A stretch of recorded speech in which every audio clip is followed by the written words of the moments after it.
Bonjour à tous, c'est Dan Duchâteau du blog Le Chalon Philo. Vous êtes sur l'Agora des Virtuoses et le vainqueur de la dernière joute n'est autre que l'indétrônable Spinoza avec son éthique. Pour voir la présentation de cet ouvrage, je vous invite à voir l'épisode 2 de la série. Cette fois-ci, j'ai décidé de le faire se mesurer à un philosophe un peu plus exotique, à savoir Chuang Tzu. Nous lirons donc ses œuvres complètes, à commencer par Liberté naturelle, et passons tout de suite à la présentation de cette œuvre complète.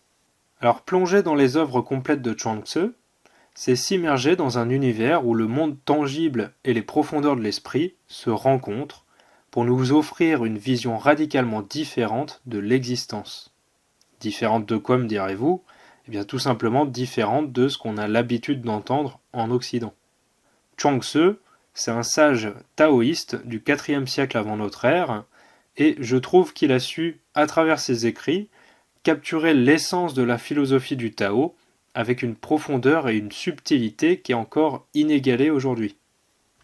Les œuvres complètes de Chuang Tzu se composent de plusieurs chapitres qui explorent divers aspects de la vie humaine, de la nature et de l'univers.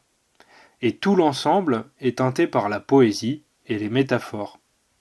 Alors voici quelques portes d'entrée pour vous introduire un peu à la pensée de Chuang Tzu.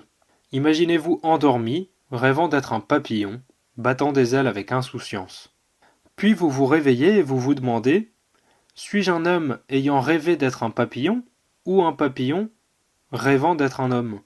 Chuang Tzu se moque ici gentiment de nos certitudes et de nos carcans d'identité rigides. Peut-être que toute notre vie n'est qu'un vaste rêve où nous prenons trop au sérieux nos rôles de petits papillons humains. Quelle farce, n'est-ce pas ? Ensuite, le Wu Wei, que l'on peut traduire par non-agir, est un concept cher à Chuang Tzu. Mais attention, c'est pas une excuse pour rester affalé sur son canapé en se gavant de séries télévisées. Non, le non-agir, c'est l'art de l'efficacité sans effort, de la fluidité sans contrainte. Imaginez un homme moderne qui tenterait de comprendre cela, lui qui s'embourbe tout le temps dans des tonnes de paperasse inutiles, et qui a érigé en empereur l'administration, c'est-à-dire la mort de l'action. Eh bien, Chuang Tzu nous dit que la véritable sagesse consiste à agir en harmonie avec la nature des choses, sans lutter contre le courant.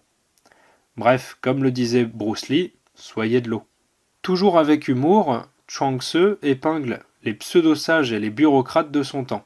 Imaginez ces dignitaires pompeux, convaincus de leur importance, quand en réalité ils ne sont que les marionnettes de leurs propres illusions, eh bien Chuang Tzu se rit des ambitions humaines et des normes sociales qui nous enchaînent. Si vous êtes déjà demandé pourquoi suivre les conventions sociales vous donne l'impression d'être un hamster dans une roue, c'est probablement parce que vous en êtes un. Chuang Tzu vous invite à briser ces chaînes et à suivre votre propre voie, loin des attentes ridicules de la société en déclin. Enfin, Chuang Tzu célèbre la simplicité et la beauté de la vie en harmonie avec la nature. Il se moque éperdument de nos gadgets sophistiqués et de nos vies compliquées. La véritable liberté se trouve dans la simplicité. Et je suis plutôt d'accord avec lui. Peut-être que le secret de la vie, c'est simplement de s'asseoir sous un arbre, d'écouter le vent et de rire de l'absurdité de nos propres préoccupations. Alors au lieu de courir après le dernier iPhone, prenez un moment pour apprécier la sagesse d'une feuille qui tombe tout doucement au sol. On reprend donc sur l'éthique de Spinoza. Autrement, cela se démontre encore plus facilement par l'absurdité du contradictoire. Car si une substance pouvait être produite par autre chose, sa connaissance devrait dépendre de la connaissance de sa cause, et par suite, elle ne serait pas une substance. Proposition 7. À la nature de substance appartient d'exister. Démonstration. Une substance ne peut être produite par autre chose, elle sera donc cause de soi, c'est-à-dire son essence enveloppe nécessairement l'existence, autrement dit, à sa nature appartient d'exister. CQFD. Proposition 8. Toute substance est nécessairement infinie. Démonstration. Une substance d'un même attribut, il n'en existe qu'une seule, et à sa nature appartient d'exister. Il sera donc de sa nature d'exister soit comme fini, soit comme infini, mais pas comme fini, car elle devrait être bornée par une autre de même nature, qui elle aussi devrait nécessairement exister, et par suite, il y aurait deux substances de même attribut, ce qui est absurde. Elle existe donc comme infinie, CQFD. Scully 1. Comme être fini et, en vérité, partiellement négation et être infini, affirmation absolue de l'existence d'une certaine nature, il suit donc de la seule proposition 7 que toute substance est nécessairement infinie. Liberté naturelle. Dans l'océan septentrional se trouve un poisson nommé Quen, dont la grandeur est de je ne sais combien de milliers de stades. Ce poisson se métamorphose en un oiseau nommé Peng. Le dos du Peng s'étend sur je ne sais combien de milliers de stades. Lorsque l'oiseau s'élève et vole, ses ailes sont comme les nuages du ciel. C'est lors de la grande marée que l'oiseau se prépare à partir pour l'océan méridional, le lac céleste. Le légendaire de Tzi est un recueil de merveilles. Il raconte ceci. Quand le Peng se dirige vers l'océan méridional, il fait jaillir l'eau sur une longueur de 3000 stades. Il s'élève en spirale, soutenu par un vent ascendant de 90 stades. Il se déplace au mois de juin, où le grand vent souffle, ce que le Peng voit à travers le vent ascendant. Sont-ce des chevaux sauvages ou bien des poussières voltigeant dans les airs ou bien des êtres vivants qui soufflent les uns sur les autres?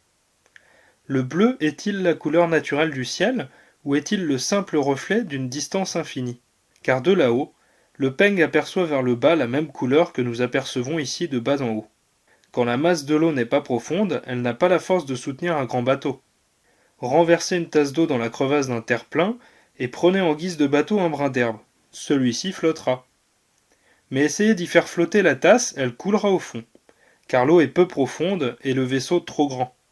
Si la masse de l'air n'est pas épaisse, elle n'a pas la force de soutenir les grandes ailes. C'est pourquoi l'oiseau doit s'élever à une hauteur de 90 000 stades pour avoir le vent sous lui. Utilisant la force du vent, portant le ciel bleu sur son dos, il ne rencontre pas d'obstacle pour se diriger vers le sud. Voilà pour cette 6e édition. Je vous laisse voter dans les commentaires pour l'auteur et l'ouvrage que vous préférez et dont vous voulez que je continue la lecture la fois prochaine. N'hésitez pas à dire pourquoi vous préférez tel auteur plutôt qu'un autre. Ciao les esprits libres! J'explore la philosophie pratique comme moyen d'atteindre un bien-être authentique et profond à travers l'acquisition de l'autonomie de la pensée. Et j'ai besoin de vous pour continuer cette aventure. Alors voici comment vous pouvez m'aider. Vous pouvez me faire un don via Patreon et Tipeee, et chaque contribution compte. À savoir que si vous me faites un don via Patreon, vous obtiendrez du contenu exclusif, notamment mon petit guide de rhétorique, gratuitement. Vous aurez aussi accès gratuitement à plusieurs contenus de ma boutique Patreon. Vous pouvez aussi partager, aidez-moi à toucher plus de monde, vous pouvez aussi participer, puisque vos idées nourrissent notre communauté. Enfin, rejoignez-moi dans cette mission de découverte et d'émancipation de la pensée, votre soutien fait toute la différence. Tous les liens pour m'aider et me suivre sont dans la description. Je vous remercie très sincèrement et chaleureusement. Ciao les esprits libres!